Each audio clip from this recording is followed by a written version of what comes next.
Dear friends, in continuation of our discussion on the Partnership Act for CA Foundation, today we will cover legal consequences of incoming and outgoing of the partners. हमने अपने previous videos में discussion करा था duties of the partner versus other partners versus third party. Broadly बता रहा हूं, हमने करा था what is the law relating to the property of the firm और हमने बेसिकली कवर करा था माइनर। इन सारे वीडियोस का लिंक मैं आपको डिस्क्रिप्शन बॉक्स में डाल रहा हूं जो आप रेफर कर सकते हैं। आज हम कवर कर रहे हैं legal consequences of incoming and outgoing of the partners. तो let's start. Admission of a partner unless partnership agreement otherwise provide। फिर हम प्रायोरिटी किसको दे रहे हैं? पार्टनरशिप एग्रीमेंट को।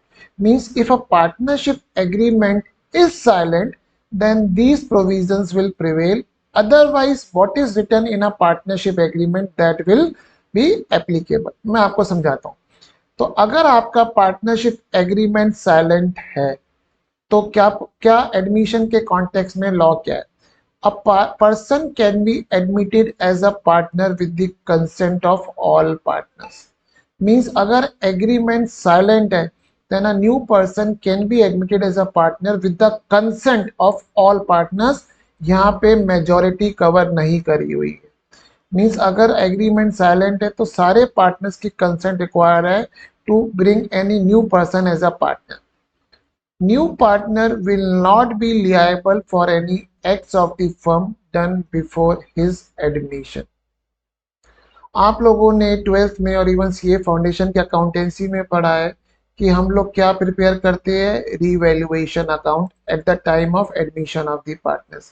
मींस जितनी भी पुरानी लॉसेज है और जितनी भी पुरानी मेरे को गेन्स हो रहे हैं on account of the assets and liabilities, वो सारे के सारे gain on loss shall belong to the old partners। new partner are not going to share that profit and gains।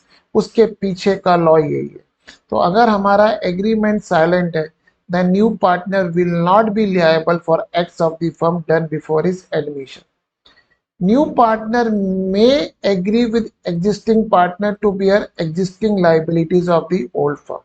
ये सब हम कब कर रहे हैं? जब हम लोग न्यू पार्टनर एग्री कर रहे हैं। और ये तीनों प्रोविजन आपके प्रिवेल कब हो रहे हैं?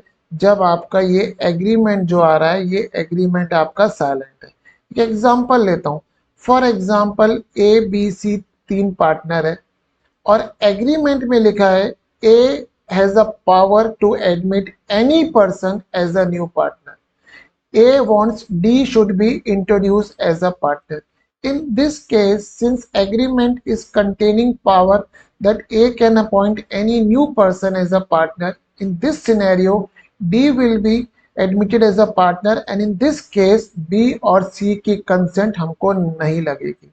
और अगर मेरा agreement silent है, in that scenario, तीनों पार्टनर्स ए बी सी तीनों पार्टनर्स की हम लोगों को कंसेंट लगेगी, मेजॉरिटी से काम नहीं बनेगा। और ये दोनों प्रोविजन सेल्फ एक्सप्लेनेटरी है कि new partner will not be liable for the acts of the firm done before his admission और new partner may agree. Means new partner के डिस्क्रिप्शन पे डिपेंड कर रहा है कि भाई वो लिएबल होगा या नहीं होगा। Next comes retirement of a partner. ये हमने एडमिशन के बारे में पढ़ा। Retirement, how a partner can retire with the consent of all partners. यहां भी हम बात किसकी कर रहे हैं? All partners. In accordance with the agreement by the partners. अगर एग्रीमेंट में ये लिखा है कि से तीन चार पार्टनर है A B C D, any partner can retire with the majority of other partners। For example, A wants to retire and B and C agree कि A can retire। In this case, A can retire।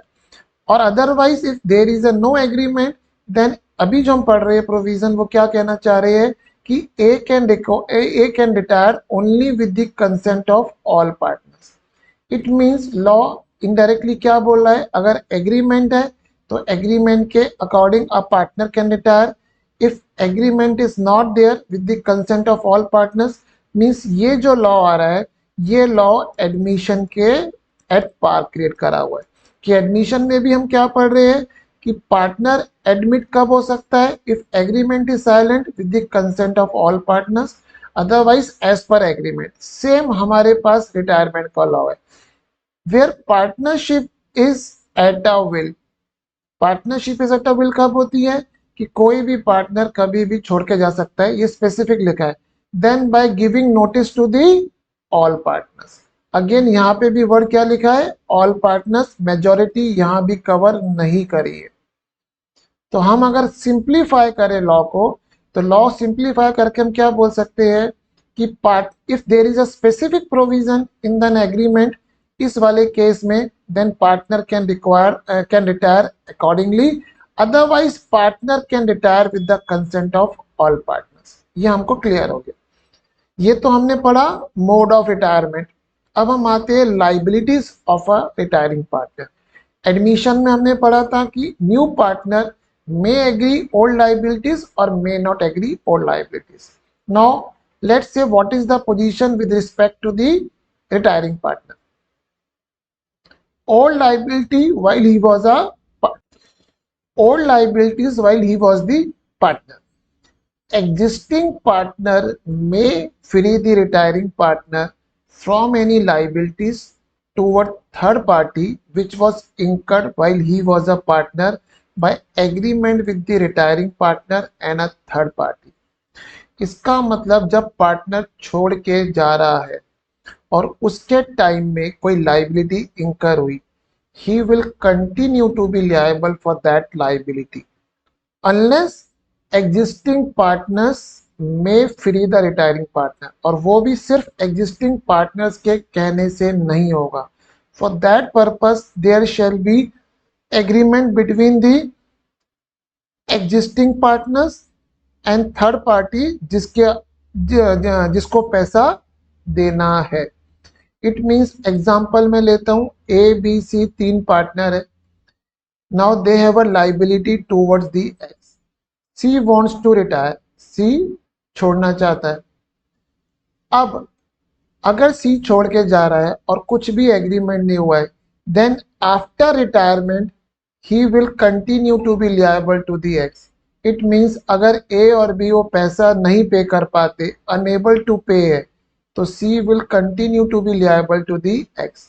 But अगर A और B agreement कर रही है किसके साथ, x के साथ, कि भाई let's free the C from the liability, in that case C will not be liable to the liability incurred while he was the partner.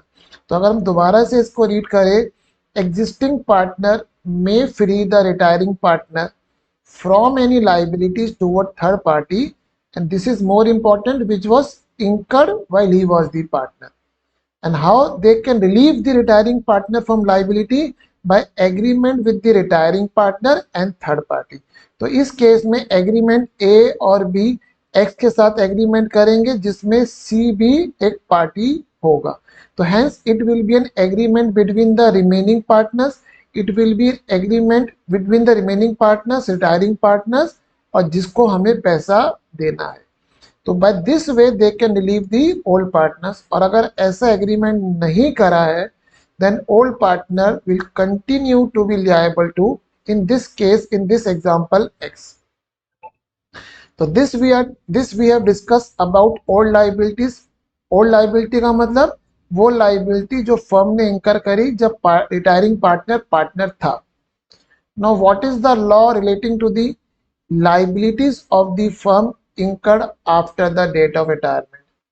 Partner के जाने के बाद, छोड़ने के बाद, क्या वो फिर भी फर्म के लिए या वो फिर भी उसकी लाइबिलिटी रहेगी towards the third party for liability incurred after his retirement? मैं समझाता हूँ क्या लॉ है।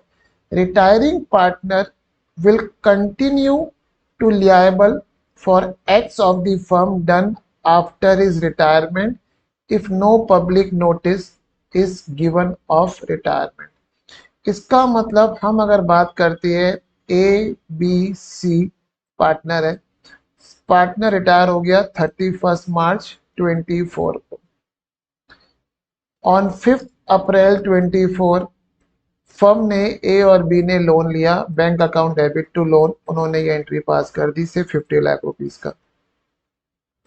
अभी हमने जितना लॉ पढ़ा है, अगर सी ने पब्लिक नोटिस नहीं दिया, इन जनरल अभी नीचे वाला लॉ पढ़ेंगे, देन इस लोन की लाइबिलिटी के लिए बी सी लायबल रहेगा।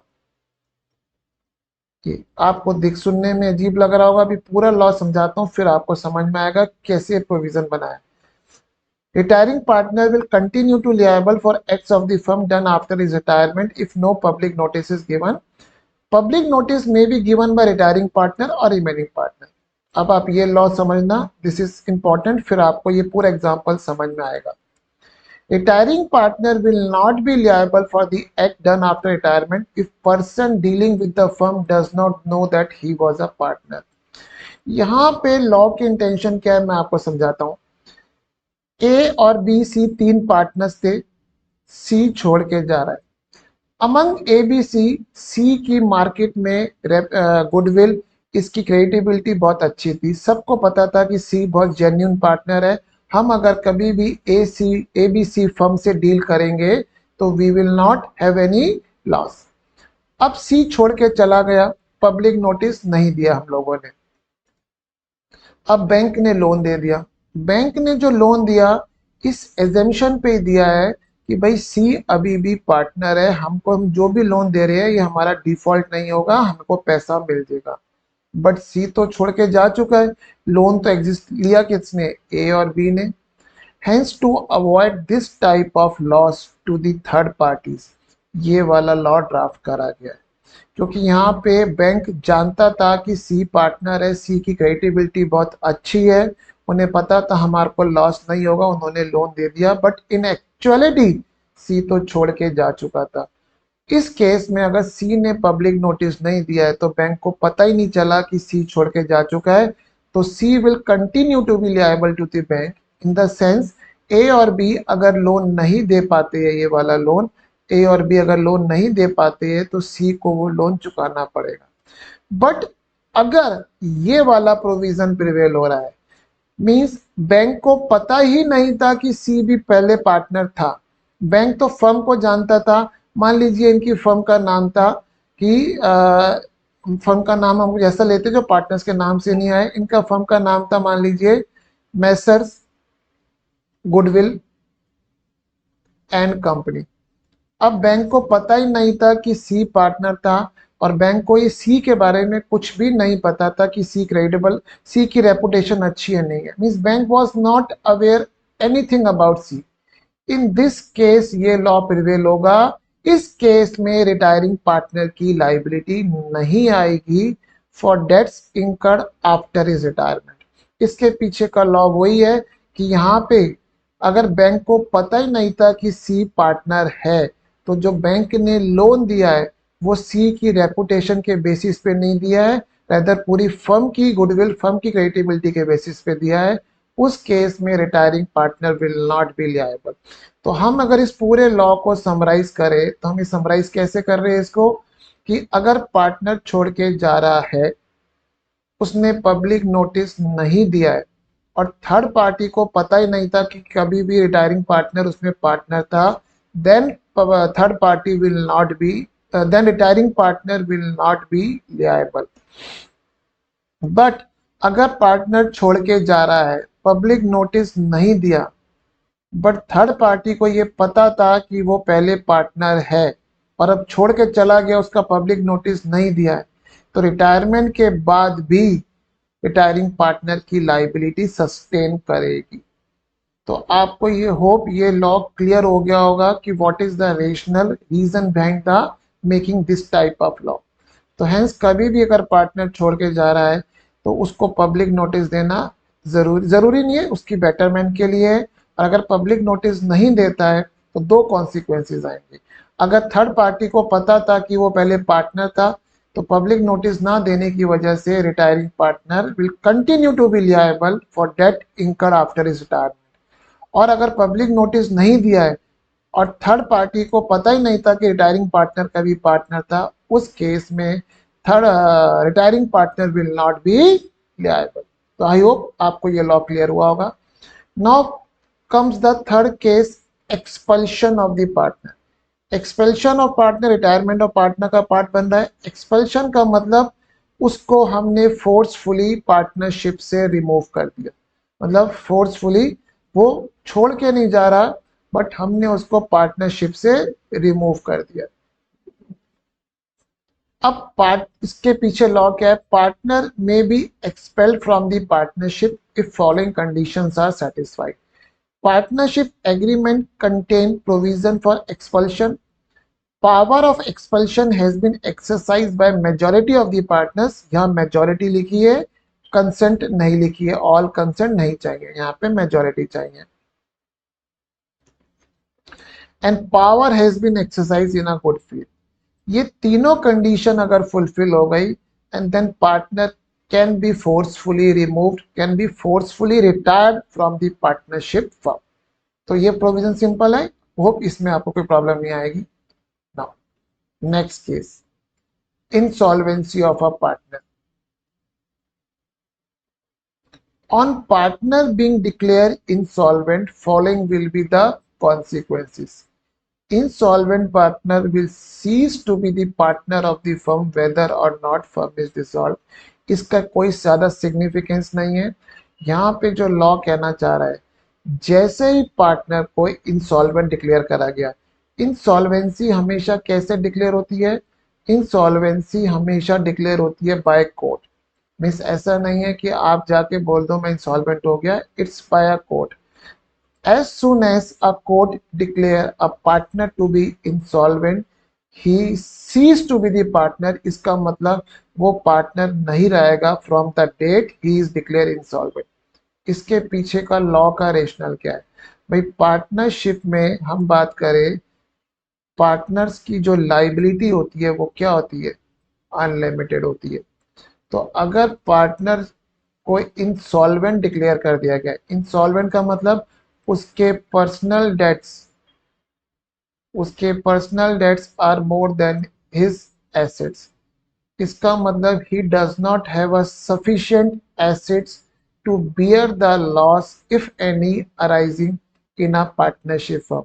इसका मतलब वो इंसॉल्वेंट अगर डिक्लेयर कर दिया गया तो उसके लिए तो एक फेवरेबल पोजीशन हो गई कि उसके ऊपर अनलिमिटेड लाइबिलिटी वाला लॉस कभी नहीं आएगा, क्योंकि उसके पास खुद उसके जो पर्सनल डेट्स है उसकी एसेट से ज्यादा है।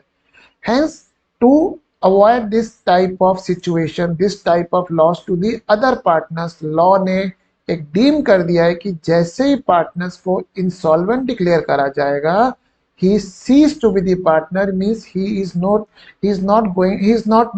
will no longer be a partner in the firm।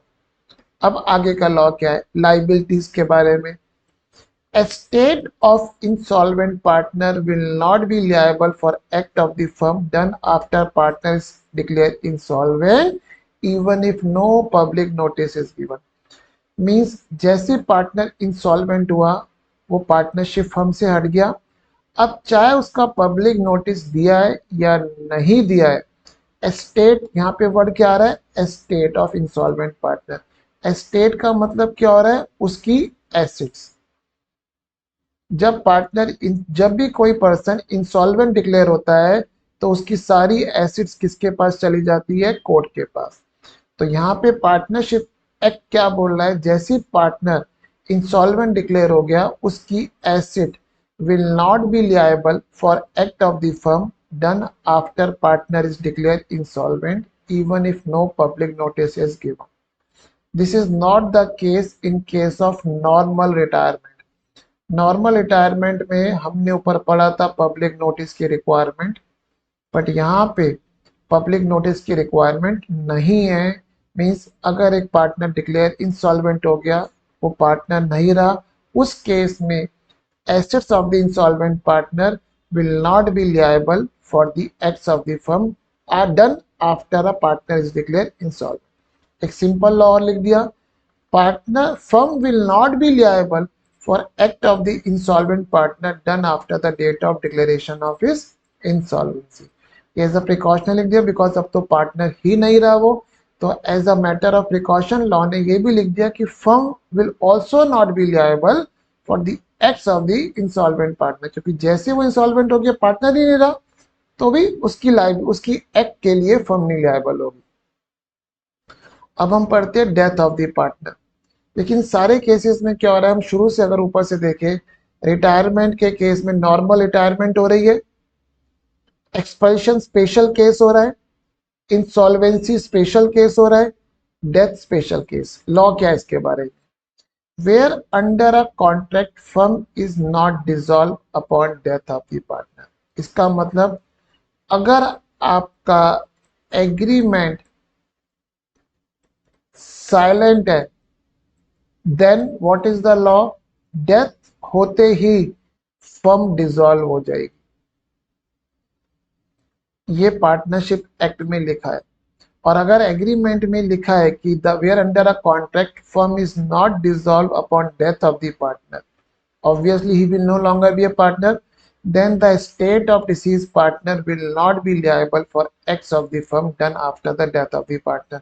Mean जो लॉ इंसॉल्वेंसी में था वो लॉ भी यहाँ पे डेथ में।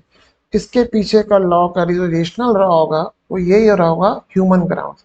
एक पार्टनर मर गया है तो उसकी फैमिली के ऊपर ऑलरेडी बर्डन आया है, तो उस केस में इवन अगर कोई पब्लिक नोटिस दिया है या नहीं दिया है, the estate of a deceased partner will not be liable for the acts of the firm done after death of the partner। तो इंसॉल्वेंसी में और डेथ के केस में no public notice is required to save the assets of the partner from the liabilities of the partnership firm done after either partner is declare insolvent और after the death of the partner. तो hope आपको ये चीज clear हुई होगी। आइए आगे बढ़ते हैं। Rights of the outgoing partner, यहाँ पे वर्ड लिखा है आउटगोइंग पार्टनर। आउटगोइंग पार्टनर में आपके कौन कौन आ गए? नॉर्मल रिटायरमेंट भी आ गई आपकी, आपका एक्सपल्शन भी आ गया, और आपका इंसॉल्वेंसी भी आ गया। डेथ केस में इसलिए नहीं हो रहा क्योंकि पार्टनर की डेथ हो गई है। If there is a no contract between the partners, outgoing partner may carry on a similar business with the following precautions। Means अगर आउटगोइंग पार्टनर्स के बीच में और रिमेनिंग पार्टनर्स के बीच में कोई एग्रीमेंट नहीं है, तो आउटगोइंग पार्टनर में carry on a similar business. Similar business का मतलब है जो बिजनेस पार्टनरशिप फर्म कर रही है वो बिजनेस भी आउटगोइंग पार्टनर कर सकता है with the following precautions. He will not use the firm name, he will not represent as a partner of the firm, he will not attract customer or person dealing with the firm। Means agreement अगर silent है तो outgoing partner similar business कर सकता है with these three precautions. Will not use the firm name, will not represent the partner of the firm, will not attract customer और person dealing with the firm. This is the obligation on the outgoing partner, or this is as well as the right also कि he can carry on a similar business। Outgoing partner is restricted to carry on a similar business if by an agreement outgoing partner is restricted that he will not carry on a similar business for specified period or in a specified local limit, then such agreement is valid if restrictions are reasonable। यहाँ पे जो हमारे contract act में restaurant of trade का provision है, that is section 27 of ICA, ये उसको overrule कर रहा है। इन द सेंस आउटगोइंग पार्टनर से हम रिमेनिंग पार्टनर एग्रीमेंट कर सकते हैं कि भाई तुम सेम बिजनेस नहीं करोगे फॉर अ स्पेसिफाइड पीरियड और in a specified local limit. वो एग्रीमेंट वैलिड कब होगा? If such restrictions are reasonable. Example देता हूं, ए बी सी पार्टनर्स है, they are doing rice business in say Delhi. C retire हो रहा है, छोड़ के जा रहा है। इन्होंने ए और बी ने सी से एग्रीमेंट करा कि you will not carry on a rice business in entire India. अब यहाँ पे अगर आप देखोगे ए और बी बिजनेस कहाँ कर रहे हैं? दिल्ली में, बट वो सी पे रेस्ट्रिक्शन लगा रहे हैं कि तुम पूरी इंडिया में राइस का बिजनेस नहीं करोगे 10 साल तक। अब यहाँ पे लिमिट्स के कॉन्टेक्स्ट में भी ये रेस्ट्रिक्शन अनरीजनेबल है। क्यों? ए और बी बिजनेस कहाँ कर रहे हैं? दिल्ली में, उनकी गुडविल दिल्ली तक सीमित है, तो भाई सी पे तुम रेस्ट्रिक्शन लगा रहे पूरे इंडिया में नहीं करोगे, तो ये रेस्ट्रिक्शन अनरीजनेबल है। दूसरा, विद रेफरेंस टू टाइम की बात करें तो 10 साल, एक स्टेट में आप बिजनेस कर रहे हो और साथ में वाले को बोल रहे हो 10 साल तक बिजनेस नहीं करोगे, this also seems unreasonable. But एक कोर्ट के डिस्कशन पे रहेगा अगर कभी डिस्प्यूट होता है कि 10 साल रीजनेबल है या नहीं है। तो होप आपको ये प्रोविजन क्लियर हुआ होगा। नेक्स्ट आगे पढ़ते हैं। Rights of outgoing partner to share profit of the firm after his retirement. If outgoing partner account is not settled, यहाँ पे सारे केसेस आ गए, रिटायरमेंट से लेके आपके कौन से केसेस आ गए? डेथ तक, क्योंकि अब तो अकाउंट सेटल करना है। If outgoing partner account is not settled on retirement और death, then he will be entitled to hire of the following: profits of the firm corresponding to amount due to him, interest at the rate of 6% on the amount due to him whichever is higher। नीचे example है उसे समझाता हूँ। Suppose C retired on 31st/3/19 and amount due to him is 5 lakhs. On this date the capital of other partners is in aggregate 15 lakhs. The amount is not paid to C. Suppose the firm earns a profit of 6 lakhs in FY 1920 और अब हम उसका 31 मार्च 20 को उसका account settle करना चाहते हैं, तो उस केस में उसे कितना मिलेगा? एक्स्ट्रा अमाउंट 5 लाख तो उसको प्रिंसिपल ड्यू था, एक्स्ट्रा कितना मिलेगा? Higher of the following. अब आप देखिए फर्म ने प्रॉफिट कितना कमाया? 6 लाख रुपए। मीन्स फर्म ने 20 लाख के ऊपर कितना प्रॉफिट कमाया है? 6 लाख। तो 5 लाख के ऊपर कितना अमाउंट आएगा? 6 लाख अपॉन 20 लाख इंटू 5 लाख। तो ये कटा कितना बॉस? 4, ये कटा 1.5 लाख। इसका मतलब ए को सी को 1.5 लाख, तो एक ये नंबर हो गया, हमें वर्कआउट कर लिया on the basis of profit. अब हमको कितना पैसा देना था? 5 लाख रुपए। तो 5 लाख पे 6% का इंटरेस्ट निकाला, कितना हो गया? 30। तो हायर अमाउंट कौन सा है? 1.5 लाख रुपए। तो उसे इस दिन कितना पैसा मिलेगा? 5 लाख तो जो अमाउंट ड्यू था प्लस 1.5 लाख रुपए और ऊपर से मिलेगा 6.5 लाख रुपए मिलेंगे। तो आई होप आपको ये वाला टॉपिक भी क्लियर हुआ होगा कि जिसमें हमने डिस्कशन क्या करा है, legal consequences of incoming and the outgoing of the partner. Thank you.